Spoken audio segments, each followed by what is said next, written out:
Metro படத்தோட booking இன்னைக்கு சாயங்காலம் 4 மணிக்கு ஸ்டார்ட் ஆக போகுது. படத்தோட மொத்த run time 2 hours 48 minutes. First half 1 hour 23 minutes, second half 1 hour 25 minutes இருக்க போகுது. இன்னும் 4 daysல படம் ரிலீஸ் ஆக போகுது. அட்வான்ஸ் புக்கிங்ல எந்த அளவு பெர்ஃபார்மன்ஸ் பண்ண போகுதுன்னு வெயிட் பண்ணி பார்க்கலாம். பவன் கல்யாணோட ஓஜி மூவியும் சிவகார்த்திகேயனோட மதராசி மூவியும் கிளாஷ் ஆக போகுது. எஸ்கேவோட மதராசி செப்டம்பர் 5 ரிலீஸ் ஆகும்னு ஏற்கனவே அனௌன்ஸ் பண்ணிருந்தாங்க. இப்போ பவன் கல்யாணோட ஓஜி மூவியும் அதே டேட்ல வரப்போகுது. 2 படத்திலையும் எந்த படம் நல்லா பெர்ஃபார்மன்ஸ் பண்ணுன்னு நீங்க நினைக்கிறீங்கன்னு கமெண்ட்ல சொல்லுங்க. தனுஷ் டைரக்ட் பண்ணி தனுஷ், ராஜ்கிரண், அருண் விஜய் நடிக்கிற படம் தான் இட்லி கடை. இந்த படத்தோட ஷூட்டிங் இப்போ பினிஷ் ஆகிடுச்சுன்னு புது போட்டோஸ் விட்டு அனௌன்ஸ் பண்ணிட்டாங்க.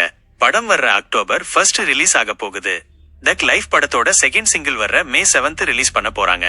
இது ஒரு மெலடி சாங்கா ரெடியாகி இருக்கு. ஏற்கனவே ஃபர்ஸ்ட் சிங்கிள் சூப்பர் ஹிட். இந்த சாங் எப்படி வரப்போகுதுன்னு வெயிட் பண்ணி பார்க்கலாம். ராம்குமார் பாலகிருஷ்ணன் டைரக்ஷன்ல அடுத்ததா STR 50 படம் ரெடியாக போகுது. இந்த படத்துக்கான ப்ரோமோ ஷூட்டிங் சீக்கிரமே ஸ்டார்ட் ஆக போகுது.